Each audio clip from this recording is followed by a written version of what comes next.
souris. Pourquoi vous souriez? Vous ne me croyez pas, hein? D'habitude, j'ai comme 7 pages le mercredi. Aujourd'hui, j'en ai seulement 4. 4 et 3 quarts, on va dire. Enfin, 3. 1, 2, 3. 1, 2, 3. 3 et 3 quarts. 4, 5, 6. Donc, c'est ça. Je ne veux pas on ne va pas rester longtemps. Amen. Et nous sommes en train d'anticiper un grand réveil, n'est-ce pas? Allô? Nous anticipons un grand réveil. Amen. Alléluia. Est-ce que vous anticipez un grand réveil? Alléluia. Nous anticipons un grand réveil. Alléluia. Mais des fois, nous pensons que le réveil, c'est seulement la fête, la joie. Et certes, c'est la joie quand les âmes viennent au Seigneur, mais il y a toujours un prix, il y a un coût au réveil. Amen. Avant que nous voyions le réveil, il va toujours y avoir un prix que nous allons payer. Et je me rappelle, nous observons certains signes. Quand nous commençons à avoir des accidents de voiture, quand nous commençons à avoir des choses étranges qui nous arrivent, nous réalisons que nous sommes à la porte de quelque chose. Amen. Nous allons réaliser quelque chose. Et je sais que tout ce qui va venir comme tribulation n'est pas agréable. Mais si nous voulons avoir le réveil, nous devons accepter de passer par là. Amen. Allô? Alléluia.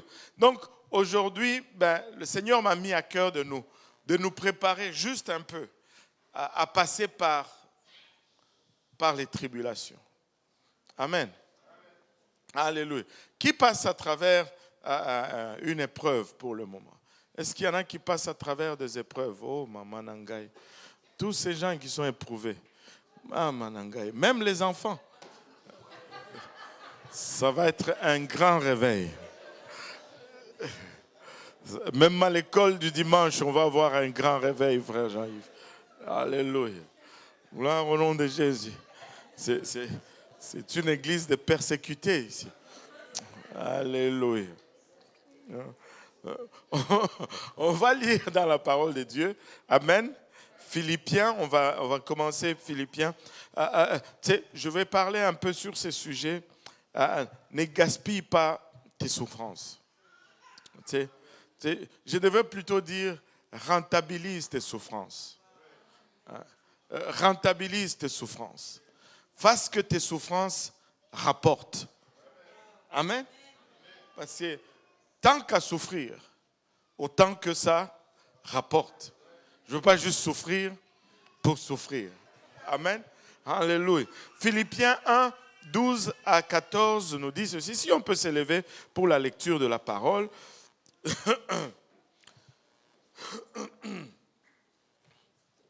La Bible nous dit, je veux que vous sachiez, frères, que ce qui m'est arrivé a plutôt contribué au progrès de l'Évangile. En effet, dans tous les prétoires et partout ailleurs, nul n'ignore que c'est pour Christ que je suis dans les liens. Et la plupart des frères dans le Seigneur, encouragés par mes liens, ont plus d'assurance pour annoncer sans crainte la parole. Alléluia. Tous y savaient. Amen. Alléluia. Pasteur Jean-Yves, tu veux prier? Comme ça, on va se lancer.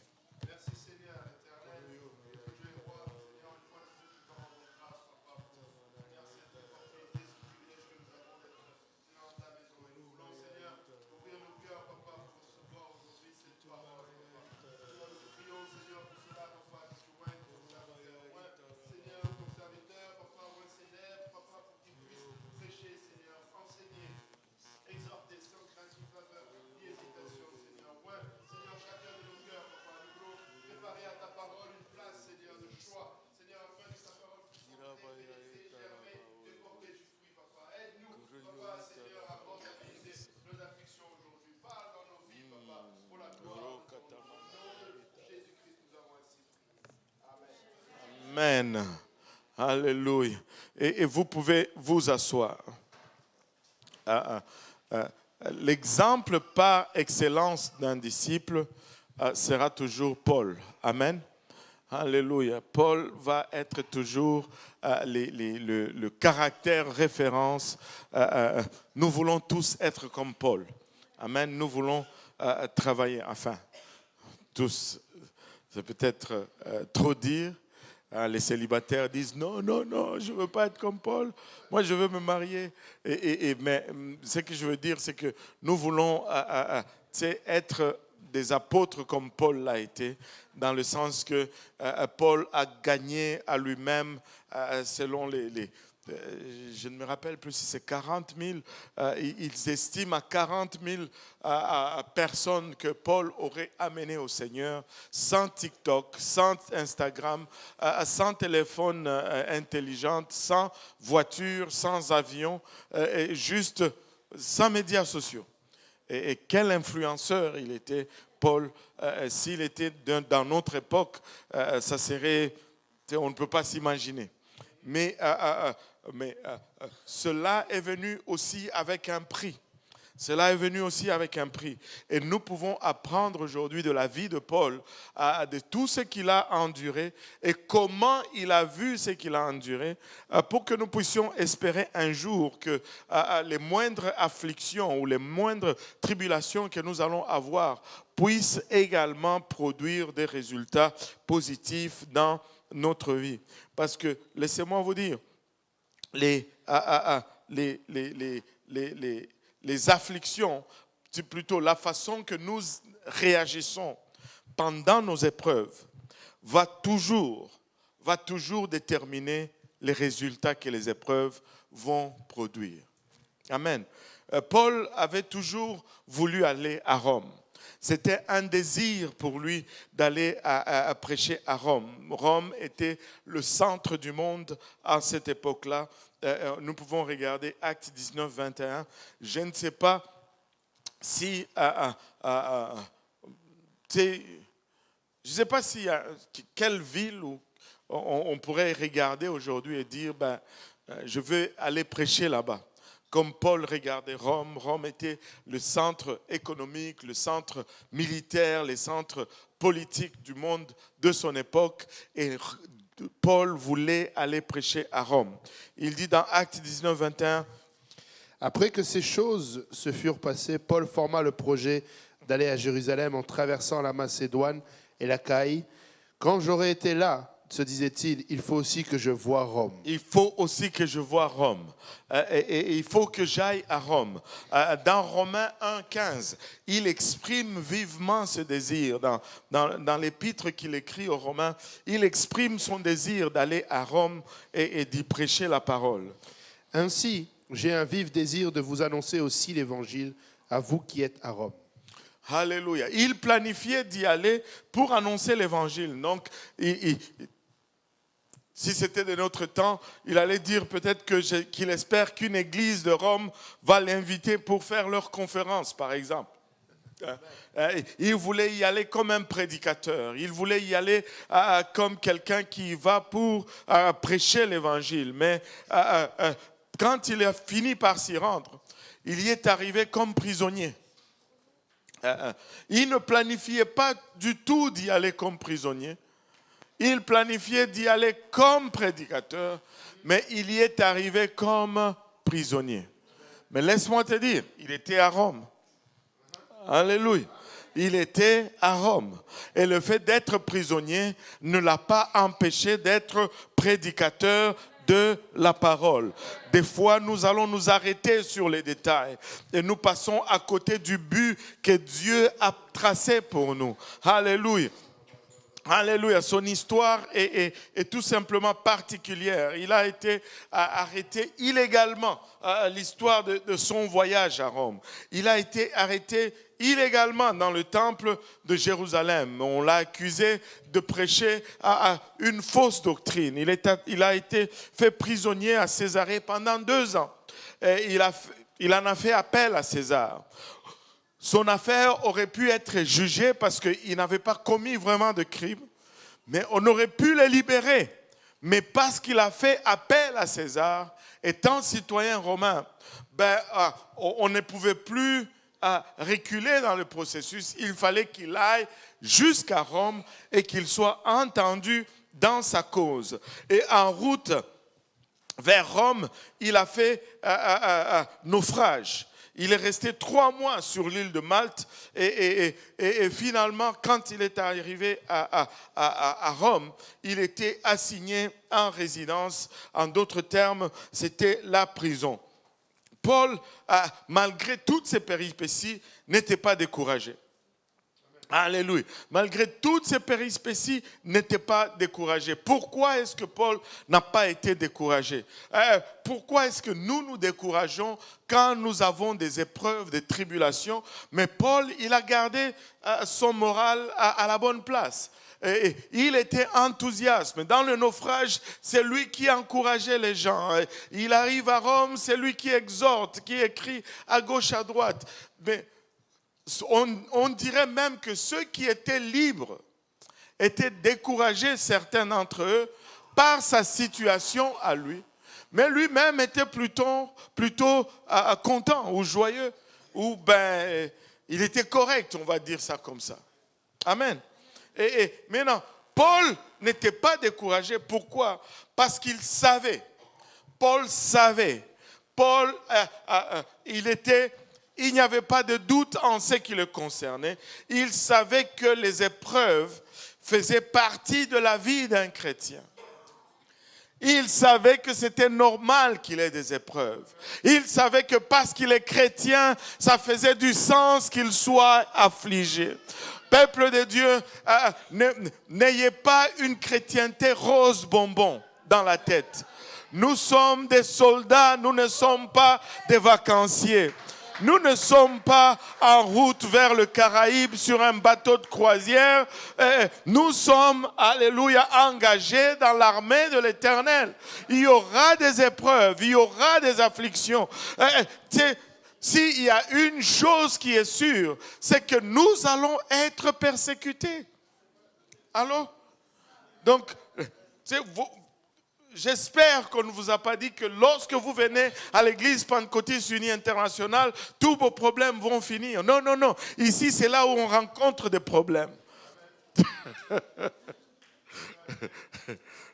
Alléluia. Alléluia.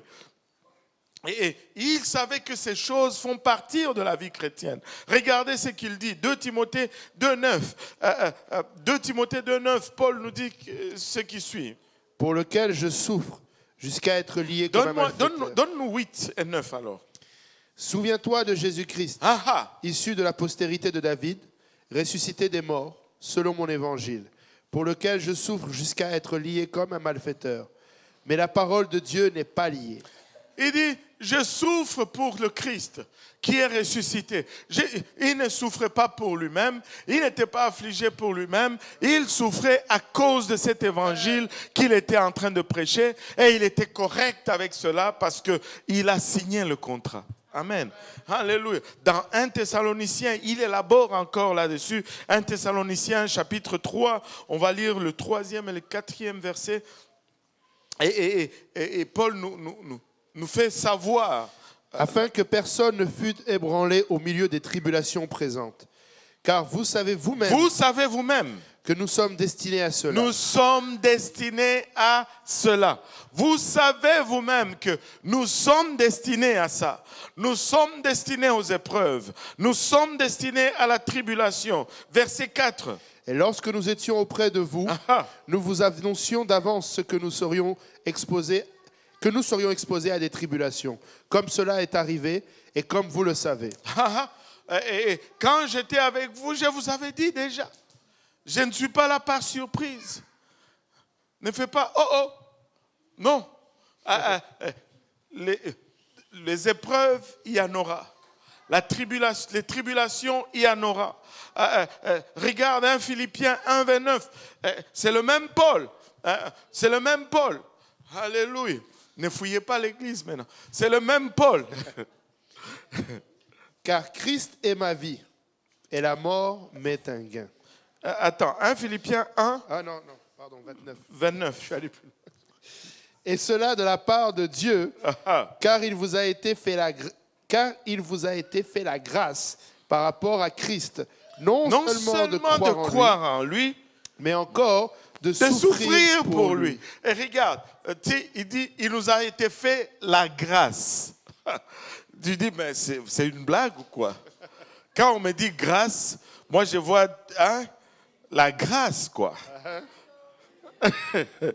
Mais il dit, il nous a été fait grâce, alléluia, non seulement de croire en lui, mais Paul compte cela comme une grâce de souffrir pour lui. Amen.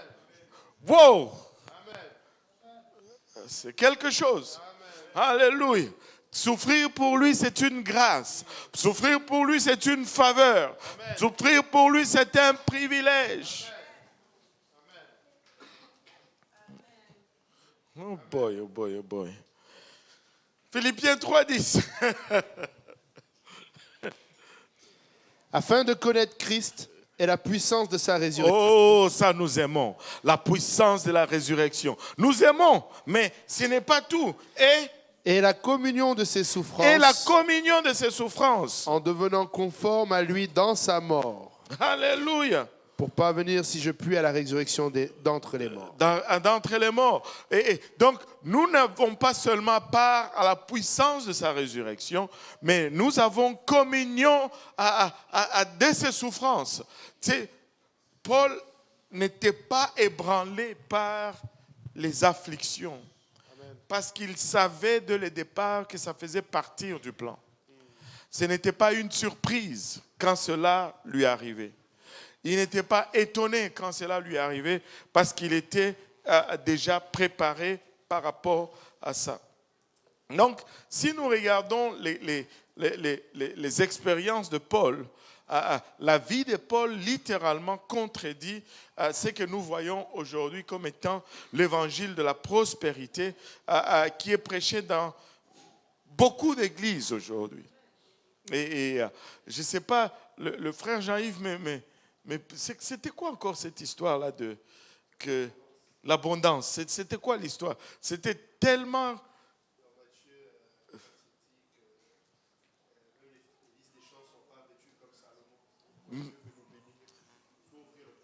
Il faut ouvrir le placard.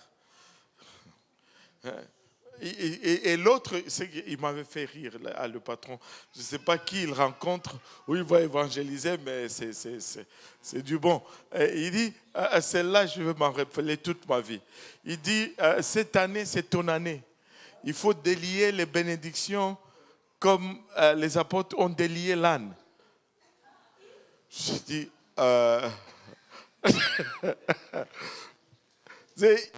il faut faire un rapport.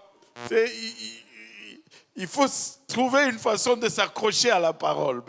Mais là, c'était trop. Là. Il faut délier les bénédictions. C'est ça? Ou j'ai mal cité?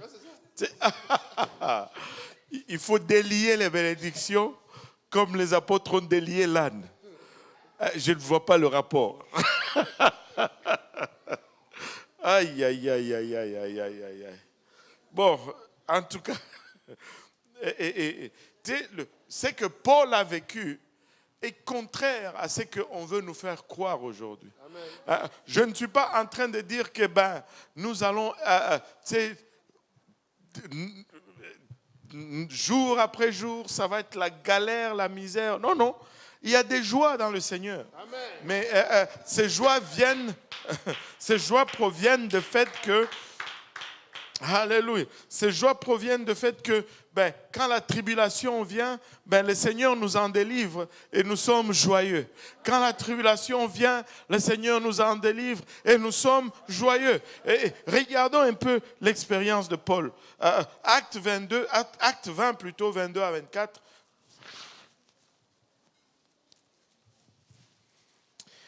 Et maintenant, voici, lié par l'Esprit, je vais à Jérusalem, ne sachant pas ce qui m'y arrivera.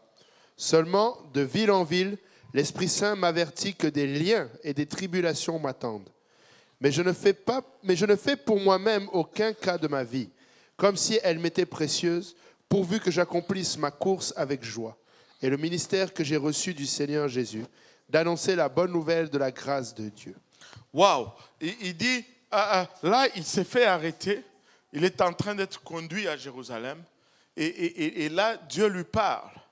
Mais tout ce que Dieu lui dit, c'est que, il y a des choses dures qui t'attendent là. Il y a des choses dures qui t'attendent là. Dieu ne lui dit même pas qu'il va venir au Canada. Nous, de nos jours, c'est tout le temps les bonnes choses. Mais, en tout cas, pour Paul, ce n'était pas comme ça.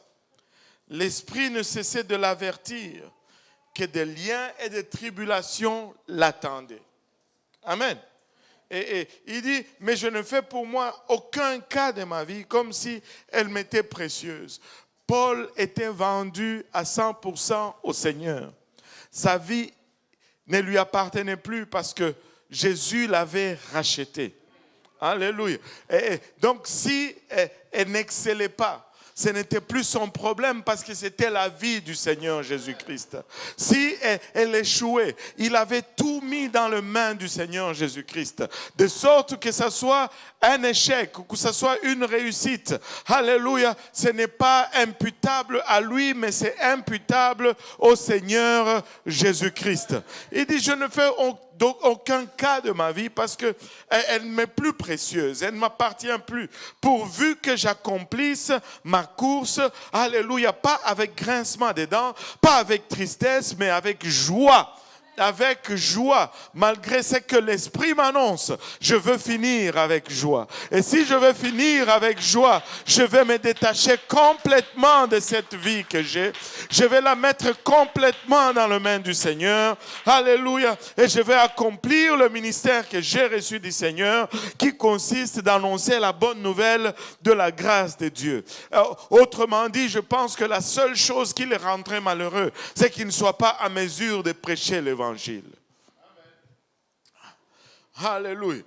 Regardons un long passage ici qu'on va lire aussi, 2 Corinthiens 11, 23 à 28. 2 Corinthiens 11. Paul est en train un peu de défendre son cas ici. Tu sais, Paul, il dit, il s'est fait souvent attaquer à cause de son ministère. Mais il dit, mais attends, je peux parler aussi. Et regardez-le parler. Et même quand il commence à parler, c'est comme s'il est fâché, mais il explique. Il explique sa colère. Tu sais, verset 23. Sont-ils ministres de Christ? Je parle en homme qui extravague. Il dit, je vais parler un peu en homme qui extravague. Là. Je le suis plus encore par les travaux, bien plus par les coups, bien plus par les emprisonnements, bien plus, souvent en danger de mort. 5 fois j'ai reçu des Juifs 40 coups moins 1. 3 fois j'ai été battu de verge. 1 fois j'ai été lapidé. 3 fois j'ai fait naufrage. J'ai passé 1 jour et 1 nuit dans l'abîme. Fréquemment en voyage, j'ai été en péril sur les fleuves, en péril de la part des brigands, en péril de la part de ceux de ma nation, en péril de la part des païens, en péril dans les villes, en péril dans les déserts, en péril sur la mer, en péril parmi les faux frères. J'ai été dans le travail et dans la peine, exposé à de nombreuses veilles, à la faim et à la soif, à des jeûnes multipliés, au froid et à la nudité. Et sans parler d'autre chose, je suis assiégé chaque jour par les soucis que me donnent toutes les églises. Mais ça fait toute une liste. Hein? Ça fait une méchante liste. Et il commence à parler, il dit, ceux qui me critiquent là, moi aussi je suis ministre comme eux. Permettez-moi de parler un peu au niveau de l'homme là. On va se parler un peu, on va se dire les vraies choses. Il dit, je le suis plus encore par les travaux. Je travaille plus que tous. Alléluia. Par les coups, je pense que j'ai reçu des coups plus que tous. S'il y a quelqu'un qui a souffert, c'est Paul. Par les emprisonnements, bien plus. Souvent arrêté, emprisonné, tapé à cause de l'évangile. Mais tu ne vois pas d'amertume là-dedans. Souvent en danger de mort. 5 fois, j'ai reçu des Juifs 40 coups moins 1. Il a été flagellé. Tu sais, la flagellation qu'a subi le Seigneur, là, il a reçu 5 fois. 5 fois. Je ne sais pas si... Ça ne peut même pas se comparer. Mais ceux qui ont été à l'église, plutôt à l'école, au pays, là,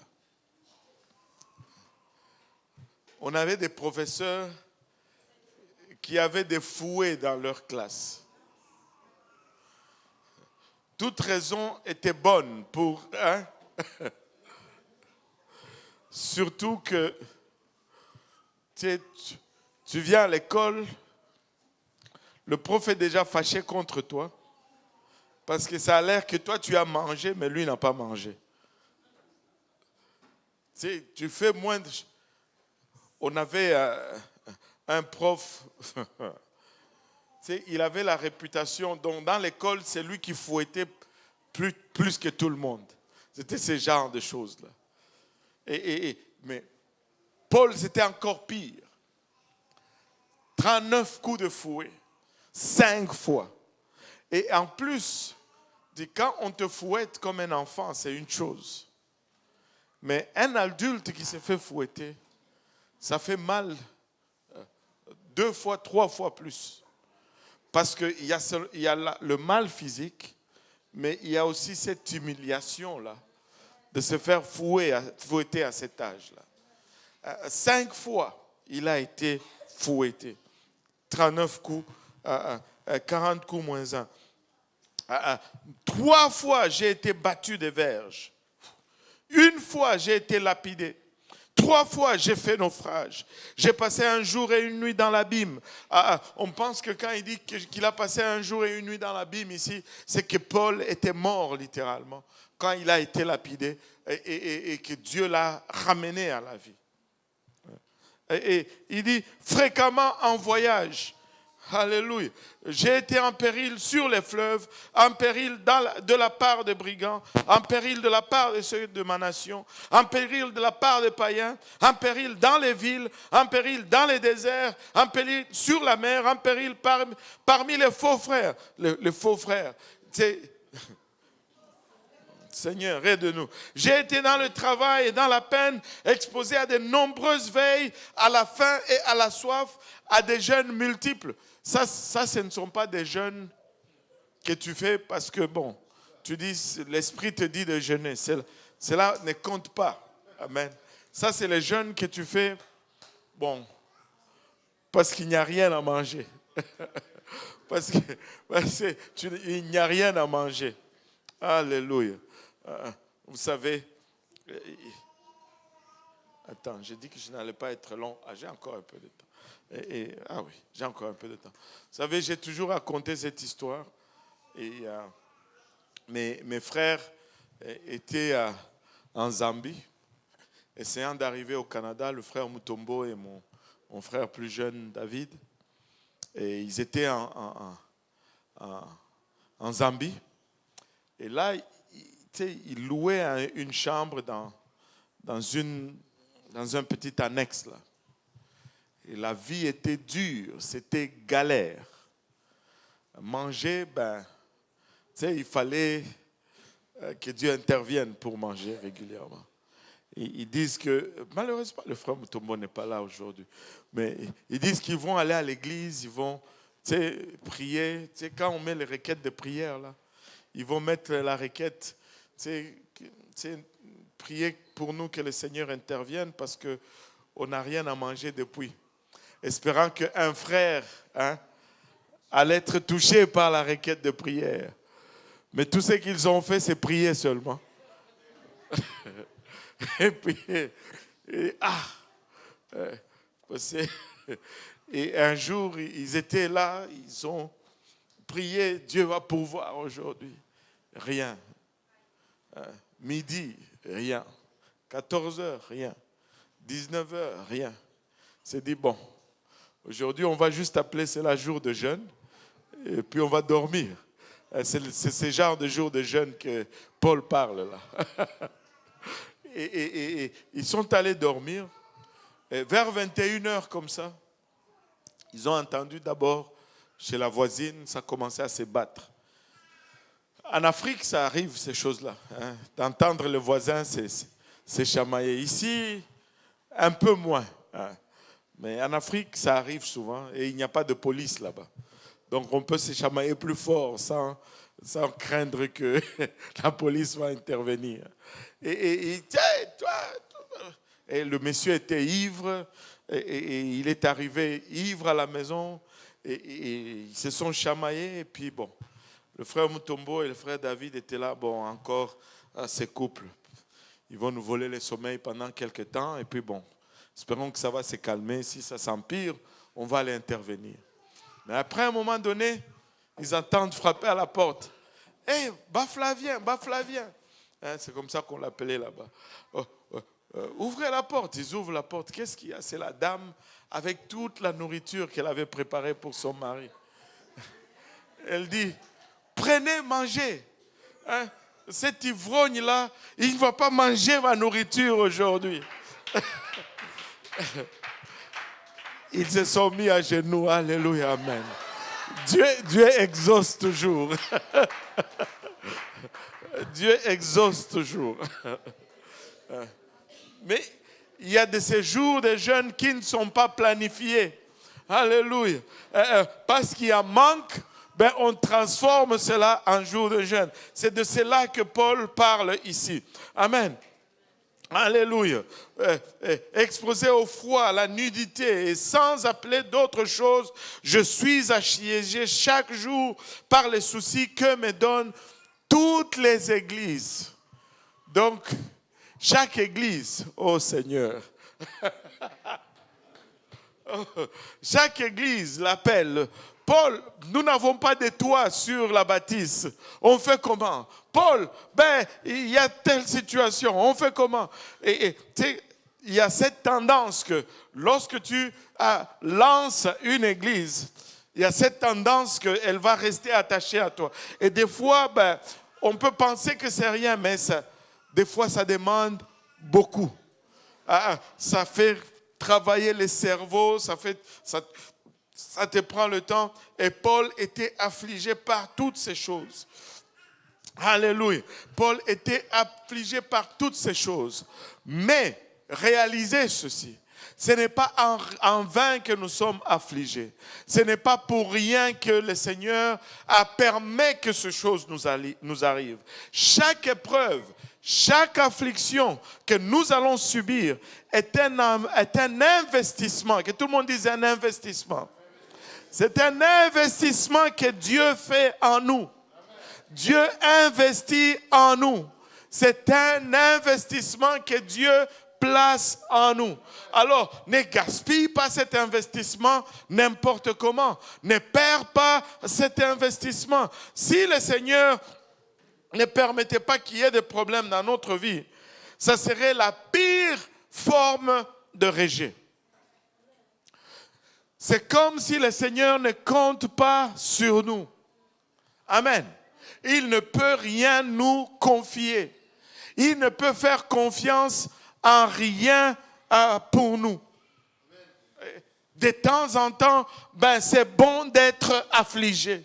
De temps en temps, ben, il faut que nous arrivons à cette place où nous voyons l'affliction et nous disons Alléluia, Amen, gloire à Dieu. Oh boy. Alléluia. Certains d'entre nous, nous restons éternellement dans l'école maternelle où il n'y a que du coloriage. Le Seigneur veut que nous passions à l'étape des intégrales et des cosinus et des sinus, mais nous sommes encore dans le coloriage. Seigneur Jésus, hein?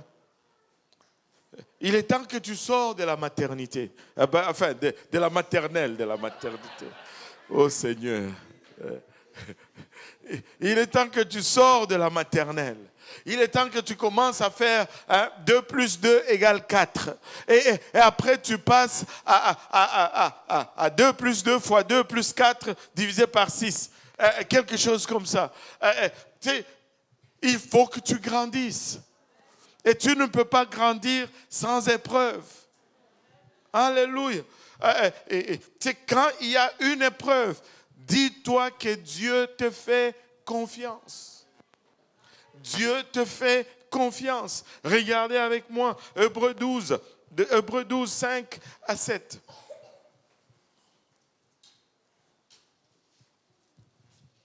Hébreux 12, 5 à 7. Et vous avez oublié l'exhortation qui vous est adressée comme à des fils. Mon fils, ne méprise pas le châtiment du Seigneur et ne perds pas courage lorsqu'il te reprend. Car le Seigneur châtie celui qu'il aime et il frappe de la verge tous ceux qu'il reconnaît pour ses fils. Supporter le châtiment, c'est comme des fils que Dieu vous traite. Car quel est le fils qu'un père ne châtie pas? Quel est le fils qu'un père ne châtie pas? Nous avons grandi, nous tous, avec nos parents, et nous savons qu'ils se réservent le droit de nous tirer les oreilles. Amen. Alléluia. Mais quand ce n'est pas ton enfant, tu réfléchis à 2, 3 reprises avant de tirer les oreilles. Amen.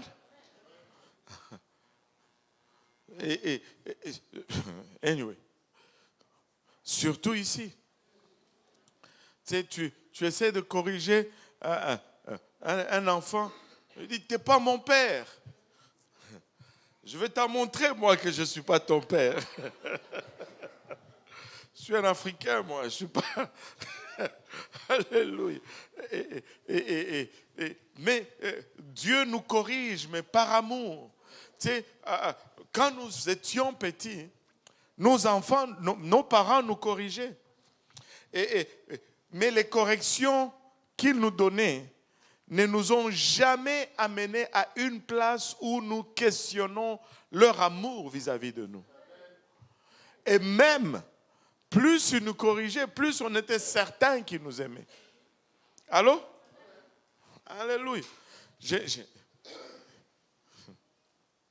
Psaume 34, verset 20.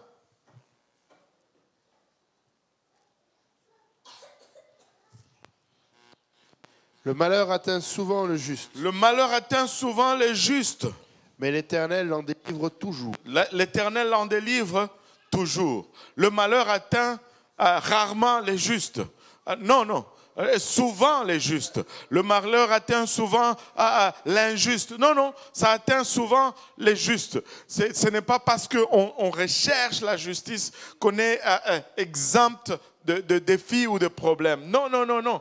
Mais nous savons une chose, que la délivrance de l'Éternel, nous marchons droit. Écoutez, ne laissez pas les épreuves vous sortir du chemin de la justice. Mais si vous restez sur le chemin de la justice, vous allez voir la main de la délivrance de Dieu. Ça, ce n'est pas un homme qui le promet. Ça, ce n'est pas une église qui le promet. Ça, c'est Dieu lui-même qui le promet. Reste sur le chemin de la justice. Ça triche à gauche, ça triche à droite. Reste sur le chemin de la justice. Ça te demande de payer ceci, de payer cela. Fais-le, mais reste sur le chemin de la justice. Tu subis ceci, tu subis cela. Reste sur le chemin de la justice. Parce que l'Éternel t'en délivrera. Parce que si tu sors du chemin de la justice, lorsque la délivrance arrive, tu n'es plus à la place où tu devrais être. Tu n'es plus à la place où tu devrais être. Et Dieu va utiliser les afflictions pour nous amener dans un lieu de fertilité abondante. Vous savez, alléluia, lorsque Israël était oppressé, c'est lorsque Israël s'est multiplié. Dieu va nous amener dans un lieu d'abondance lorsque nous subissons l'oppression. Et je l'ai toujours redit, je vais le redire encore une fois, quand nous avions eu nos premiers JPNL, ils étaient... Vous venez à l'église, vos parents même vous poussent à l'église, certains d'entre vous, vous ne voulez même pas venir à l'église avec vos parents. Mais laissez-moi vous dire ceci. Le premier J. Péniel, ils devaient quitter les religions de leurs parents pour suivre le Christ. Ils ont subi de pressions, ils ont subi des choses que vous ne pouvez pas vous imaginer. Parce qu'il y avait beaucoup de choses reliées. Il y en a qui étaient préparés littéralement pour hériter des pratiques occultes. Mais quand ils sont sortis de ces chemins-là, il y a eu beaucoup de colère, beaucoup d'oppression. Mais laissez-moi vous dire, c'est la génération qui a produit le plus. Plus ils étaient oppressés, plus ils évangélisaient avec rage. Mais lorsque l'oppression a fini, l'évangélisation a fini aussi. Maintenant, ce sont les chillings. Seigneur, délivre-nous de chilling. Donne-nous l'oppression.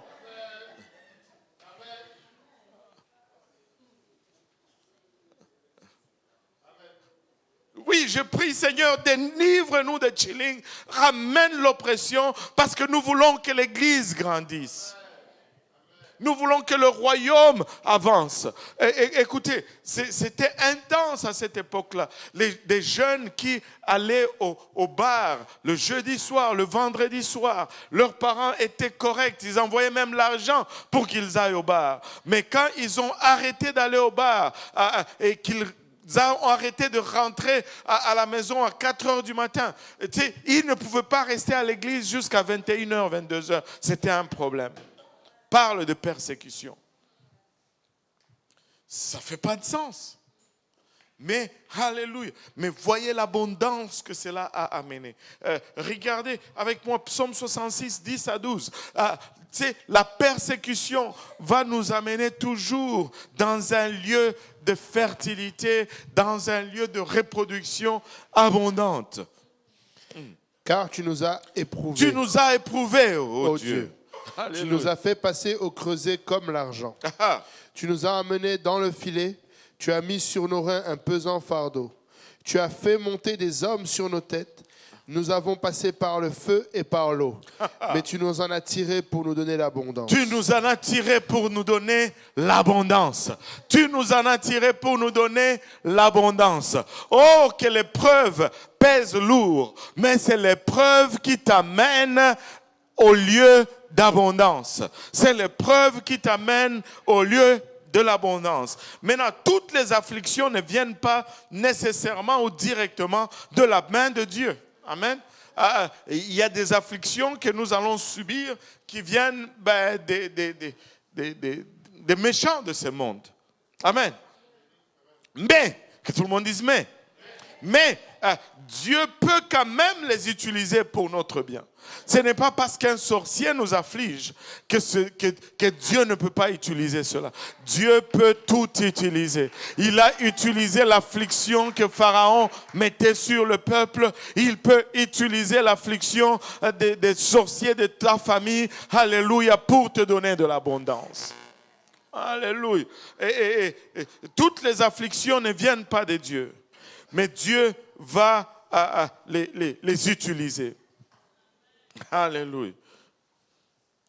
Regardez, il nous dit dans le livre de Lamentation, Lamentation 3, verset 33, regardez ce que Dieu dit ici. Car ce n'est pas volontiers qu'il l'humilie et qu'il afflige les enfants des hommes. C'est pas parce qu'il s'élève et il dit ça me fait plaisir que je fasse souffrir, je ne sais pas, le frère Boaz. Là, tout le monde est comme, non, ne cite pas mon nom, ne cite pas mon nom. Hein? Vous souvenez-vous de Job? Job ne l'a pas cherché. C'est Dieu qui l'a vanté. As-tu considéré mon serviteur Job? Seigneur, pourquoi tu as cité mon nom?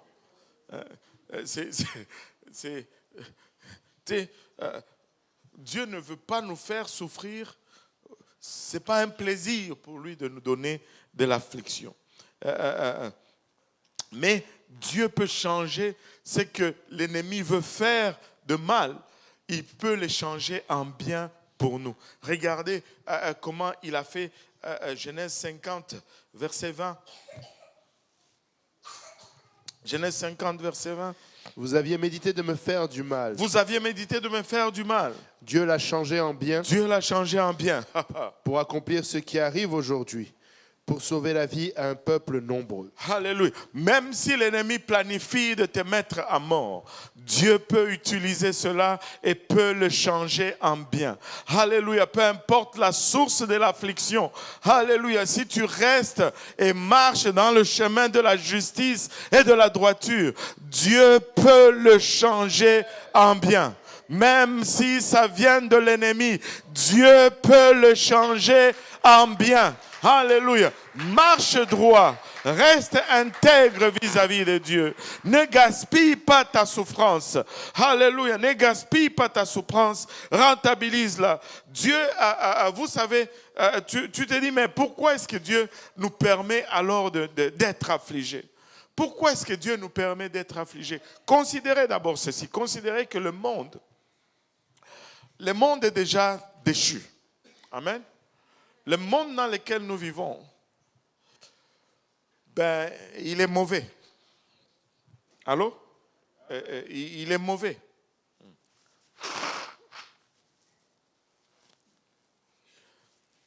Le monde est déjà déchu.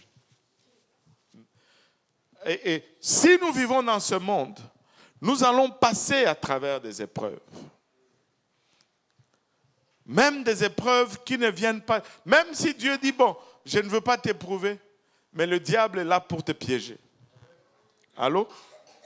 Maintenant, une fois que tu es piégé, il faut que tu saches que la fin n'est pas nécessairement une fatalité. Maintenant, comment est-ce qu'il va faire pour montrer au monde que toute épreuve, la fin de toute épreuve n'est pas nécessairement une fatalité? C'est qu'il faut qu'il éprouve lui-même certaines personnes en qui il a confiance, qu'ils vont passer à travers l'épreuve la tête haute, comme des pôles, et puis par après, qu'il faut qu'ils disent à ceux qui sont faibles, regardez, c'est comme ça que ça se fait. C'est comme ça que tu passes à travers. C'est comme ça que tu vas vaincre. Au fait, Dieu a besoin de vétérans. Hein? Dieu a besoin de gens d'expérience. Alléluia. Pour montrer sa fidélité à leur génération. Nous avons besoin de gens qui vont passer à travers l'épreuve et vers qui on va regarder. Et on va dire, s'ils sont tenus, moi aussi je vais tenir. S'ils ont résisté, moi aussi je vais résister. Alléluia. S'ils ont vaincu, moi aussi je vais vaincre plutôt. S'ils ont servi, moi aussi je vais servir. S'ils s'en ont sorti, moi aussi je m'en sortirai. Nous avons besoin des hommes et des dames de Dieu qui vont se tenir face aux épreuves, qui vont se tenir face aux afflictions et qui vont montrer à une génération montante que voici, tu peux vaincre avec Dieu, tu peux y arriver avec le Seigneur, tu peux sortir de cette épreuve triomphant. Combien de fois nous le voyons? Encore aujourd'hui, j'étais quelque part. C'était aujourd'hui. Je pense aujourd'hui, j'y ai pensé, mais en tout cas, cette semaine, j'étais quelque part dans une maison d'un jeune couple et tu vois que ils viennent d'arriver, ils sont en train de commencer leur jeune vie ici au Canada. Ce sont des immigrants et ils n'ont pas grand-chose. Et tu regardes et tu vois où tu as été une fois. Et parce que j'ai été là une fois, je peux leur dire que dans ce pays, juste tiens-toi droit, travaille et tu vas y arriver. Pourquoi est-ce que je peux dire cela? Parce que je suis passé par là. J'étais à cette place où, alléluia, je n'avais pas de lit. Moi et mon épouse, on avait juste un matelas à terre dans notre chambre. On n'avait pas de chaise. Alléluia, on avait juste des bottins téléphoniques. Certains d'entre vous ne savent même pas c'est quoi un bottin téléphonique. Un bottin téléphonique, c'était un grand livre comme ça, avec les noms de tout le monde. On n'avait pas de cellulaire avec des mémoires là. Ça n'existait pas. Il n'y avait pas Google pour trouver le nom des... Non, tu fouillais dans le bottin. On avait 8 ou 16 bottins. On mettait 4 par 4, on s'assoyait dessus et on mangeait notre nourriture à terre. On n'avait pas de table. C'est comme ça qu'on a commencé dans ce pays. Laissez-moi vous dire, parce qu'on est passé par là, on peut regarder ce qui arrive et on peut le dire, vous pouvez y arriver. Nous sommes passés par là et on peut le dire avec assurance. Et ainsi, Dieu va nous mettre à l'épreuve, va nous faire passer à travers des afflictions, afin que nous puissions, alléluia, passer au travers et regarder à une génération qui vient après nous et leur dire, vous pouvez y arriver, nous sommes parvenus. Vous pouvez passer à travers ceci parce que nous sommes capables de le faire. Alléluia. Alléluia. Dieu cherche des vétérans. Dieu cherche des gens, alléluia, qui vont prendre l'affliction et qui vont garder le sourire. Qui vont prendre l'affliction et qui vont garder un cœur pur. Qui vont prendre l'affliction et qui vont louer Dieu au lieu de se plaindre. Qui vont prendre l'affliction et qui vont servir Dieu au lieu d'abandonner. Qui vont prendre l'affliction et qui vont avancer au lieu de reculer. Alléluia, Dieu cherche, alléluia, des vétérans. Regardez Psaume 71, verset 18. Dieu cherche des gens qui vont s'élever et qui vont encaisser, qui vont dire, je fais confiance en Dieu. Je passe à travers cette épreuve. Psaume 71, 18. Ne m'abandonne pas, ô Dieu, même dans la blanche vieillesse, afin que j'annonce ta force à la génération présente, ta puissance à la génération future. Alléluia. Ne m'abandonne pas, Seigneur. Je passe à travers cette affliction, mais c'est pour que je montre ta bonté à la génération future, que je montre, alléluia, ta force à cette génération. Alléluia. Nous allons passer à travers les épreuves et nous allons pouvoir dire, voyez combien Dieu est fort. Voyez combien Dieu est fidèle. Voyez combien Dieu est bon. Voyez combien Dieu, alléluia, parce qu'il nous a fait passer à travers les afflictions. Ne gaspille pas tes afflictions. Ne gaspille pas, alléluia, tes souffrances. Alléluia. Fructifie-les. C'est un investissement que Dieu met en toi. Oh, les apôtres, ils étaient flagellés. Le livre des Actes, ils étaient flagellés. Et quand ils sont rentrés, ils étaient dans la joie parce qu'ils ont été trouvés dignes d'être flagellés à cause de son nom. Même ceux qui les flagellaient devaient dire, il y a quelque chose qui ne va pas ici. Ils sont fous, ces gens. Ouais. Ils sont fous, ces gens. Mais vous savez quoi? Il faut devenir fou. Il faut devenir fou. Il faut que le monde nous regarde et dise, mais vous êtes fous. Ah, là, nous sommes à la bonne place. Si nous ne sommes pas fous, nous sommes logiques pour le monde, il y a quelque chose qui ne va pas. Nous sommes juste fous pour Dieu. Amen. Nous sommes fous. Alléluia. La façon dont nous agissons pendant nos épreuves va déterminer les résultats. Les épreuves sont là, mais comment nous allons réagir va déterminer ce que nous allons obtenir. Amen. Premièrement, une des façons par lesquelles nous gaspillons les épreuves, c'est que nous nous lamentons et nous murmurons et nous nous plaignons dans les épreuves. Quand tu te lamentes, quand tu te plains et quand tu murmures dans l'épreuve, tu gaspilles ton épreuve. Ton épreuve ne va pas être rentable. Tu ne vas pas pouvoir la rentabiliser. Et c'est la raison pour laquelle les épreuves qu'Israël a subies dans le désert ont été gâchées. Ils ont murmuré tout le long. ils y sont restés aussi plus longtemps.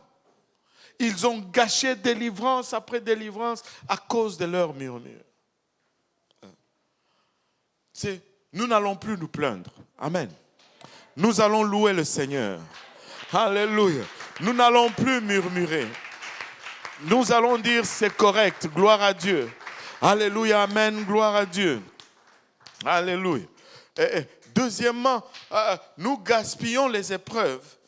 Alléluia. Nous gaspillons les épreuves lorsque nous ne nous souvenons pas des délivrances passées.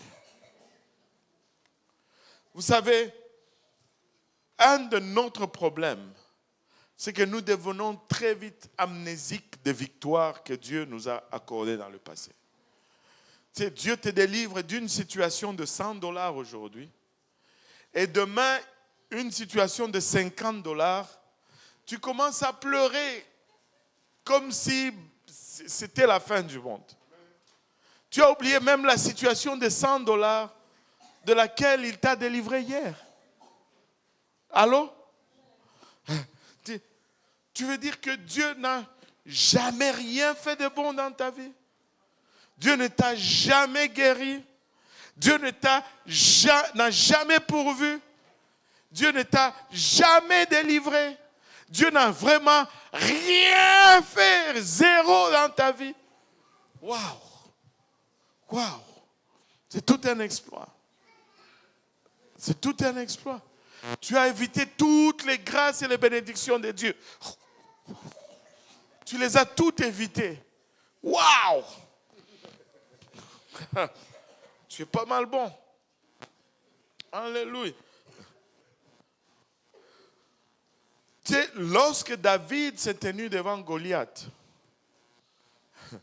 il a pu se tenir devant Goliath parce qu'il s'est souvenu des délivrances passées du Seigneur dans sa vie.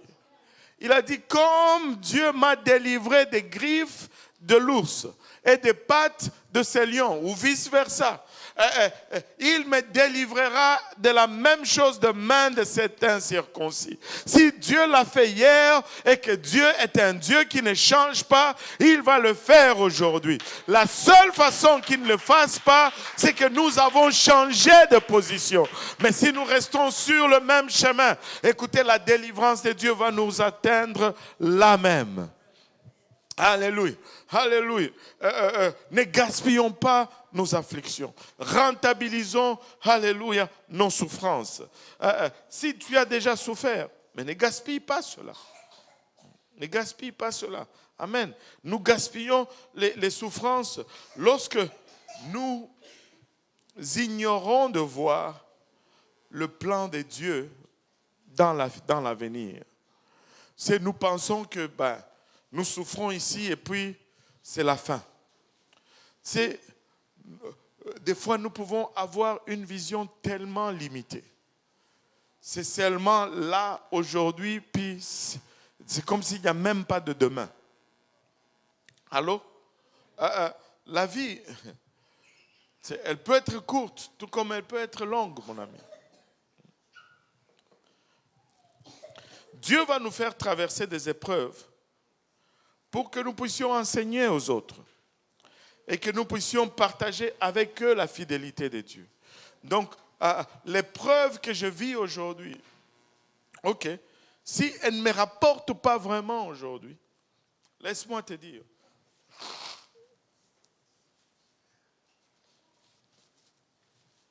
le plan de Dieu, c'est que tu puisses vaincre dans cette épreuve et que tu puisses aider quelqu'un d'autre qui passera à travers ce même épreuve comme toi les jours à venir. Tu sais,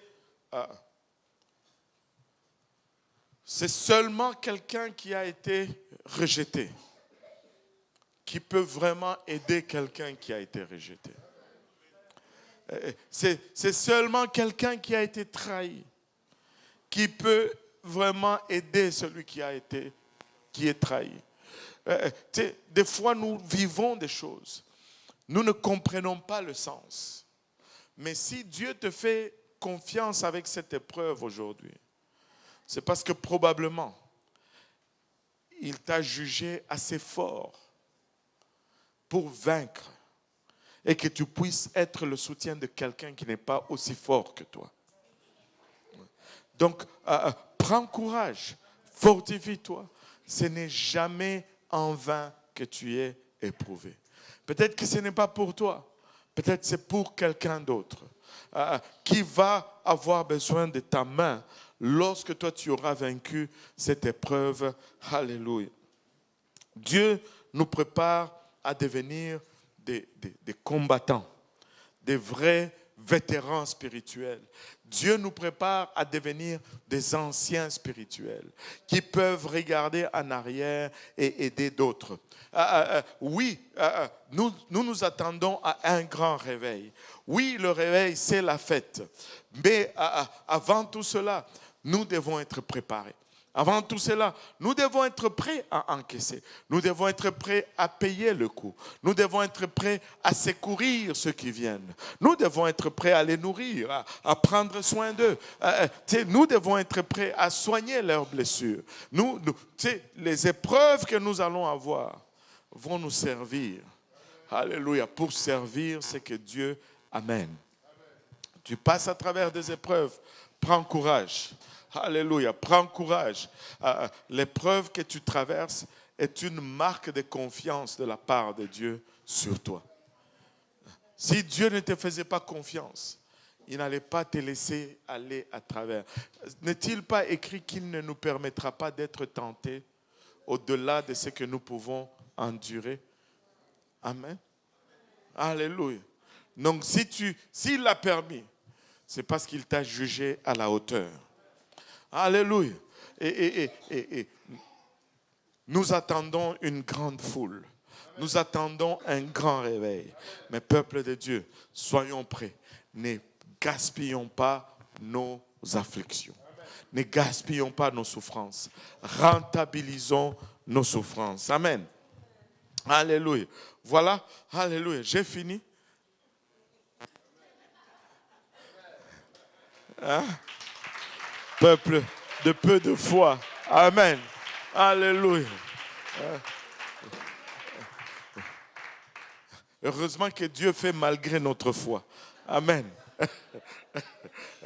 Heureusement. Alléluia. Des fois, il agit malgré nous. Alléluia. On va se lever tous ensemble. On va prier pour que Dieu nous fortifie. Alléluia. Que Dieu nous soutienne dans nos afflictions. Alléluia. Hiramaya kotaraya eta. Koromaya itaraba oloboyo sanda. Kiromoyo itaraba oloboyo etara keleya eta. Imanaya etaraba oloboyo shandaraba kitaraya eta. Omonoya etaraba oloboyo kitamanaya otaraba oloboyo sanda. Imanaya etaraba oloboyo sandaraba kitaraya eta. Maetaraya etara koloya eta. Ibonoyo itaraba oloboyo sanda. Keremaya itaraba oloboyo sanda. Marikataraya etaraba oloboyo itaraba oloboyo sanda. Kitamanaya etaraba